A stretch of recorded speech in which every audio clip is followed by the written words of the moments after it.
ब्रह्मा की भविष्यवाणी के अनुसार वाल्मीकि ने राम की कहानी की रचना शुरू की।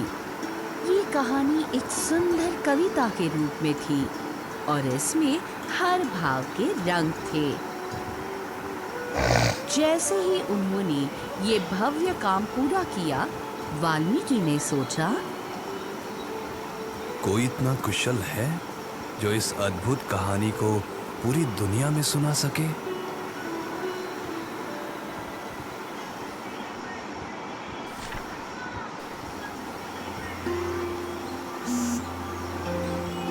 ये सोचते सोचते उनका ध्यान उनके आश्रम में रहने वाले दो युवकों लव और कुश पर गया।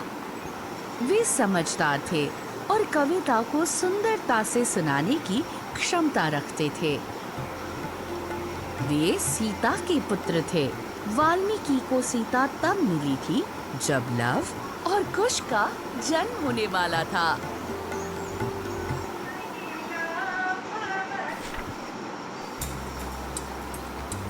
वाल्मीकि ने उन्हें रामायण पढ़ाना शुरू किया। लव और कुश को इस महाकाव्य का एक एक शब्द याद हो गया। उन्होंने रामायण को उत्साह से सुनाना शुरू कर दिया। बड़ी संख्या में लोग उन्हें सुनने के लिए एकत्र होने लगे। वे लोकप्रिय हो गए।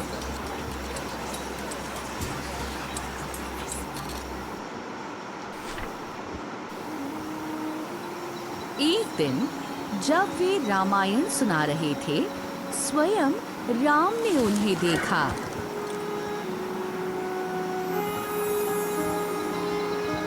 राम उनसे बहुत प्रभावित हुए। उन्होंने दोनों युवकों को अपने महल में आमंत्रित किया।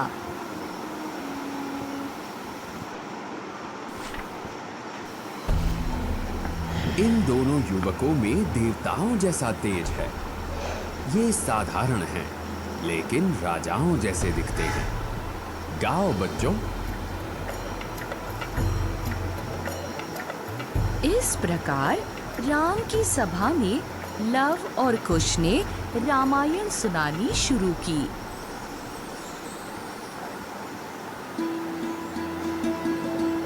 अयोध्या के शासक दशरथ न्यायप्रिय और बहादुर माने जाते थे।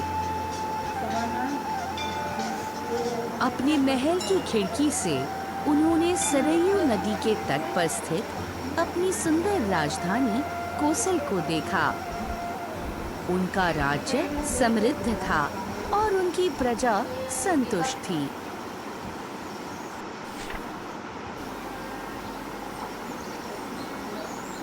फिर भी वे दुखी थे। क्या मेरे महान पूर्वजों का प्रसिद्ध इक्ष्वाकु वंश मेरे साथ ही समाप्त हो जाएगा? यदि मैं देवताओं को प्रसन्न करने के लिए एक बलिदान का आयोजन करूं, तो निश्चित ही वो मेरी इच्छा पूरी कर देंगे। उन्होंने अपने सलाहकार और सारथी सुमंत्र को बुलाया। पुजारियों और ऋषियों को बुलाओ। मैं देवताओं को प्रसन्न करने के लिए अश्वमेध यज्ञ करने वाला हूँ। महाराज, क्यों ना हम ऋषि ऋष्यशृंग से इस यज्ञ को करने का आग्रह करें।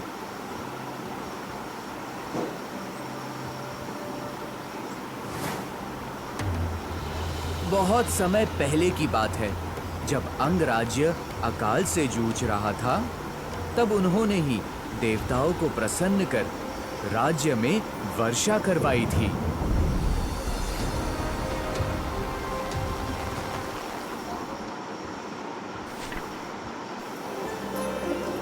के राजा थे रोमपद, जो राजा दशरथ के मित्र थे। ऋषि ऋष्यशृंग का विवाह रोमपद की बेटी शांता से हुआ था। ये याद आते ही राजा दशरथ की आंखें चमक उठी। निश्चित रूप से रोमपद ऋषि ऋष्यशृंग को मेरी मदद करने के लिए जरूर कहेंगे। मैं तुरंत अंग के लिए प्रस्थान करूंगा।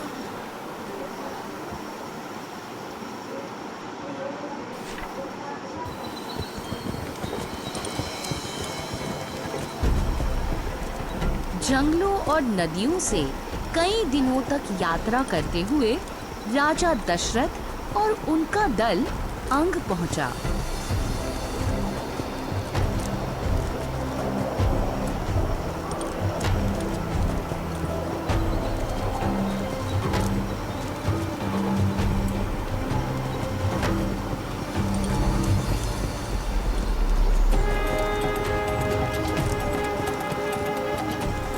राजा द्रौपद ने उनका बड़े स्नेह से स्वागत किया।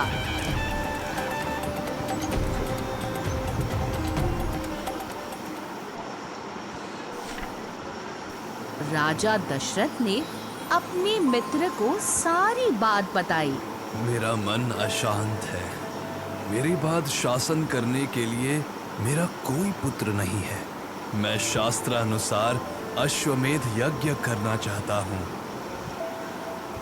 कृपया करके अपनी पुत्री शांता और ऋषि ऋष्यशृंग को मेरे साथ अयोध्या आने की अनुमति दे। हाँ बिल्कुल।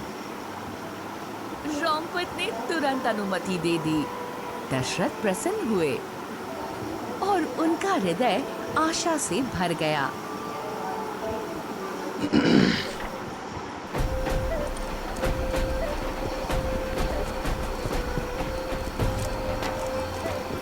जब वे शांता और ऋषि ऋष्यशृंग के साथ कोसल लौटे, तब अयोध्या वासियों ने ढोल नगाड़े और शंख बजाकर उनका भव्य स्वागत किया।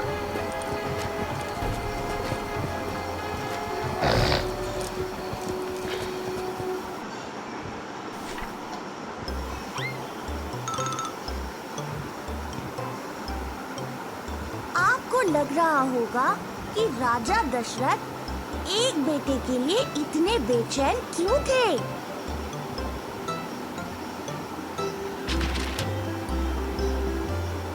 पहले के समय में बेटों को ही उत्तराधिकारी माना जाता था।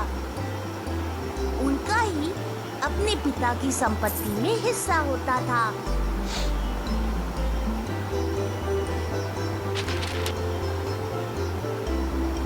अब ऐसा नहीं है, क्योंकि अब हम बेटियों को भी महत्व देते हैं। आगे इस कहानी में आपको अन्य उदाहरण भी मिल सकते हैं जो आज की सोच से अलग हो सकते हैं। बदलते समय के साथ सोच और विचार भी बदलते हैं।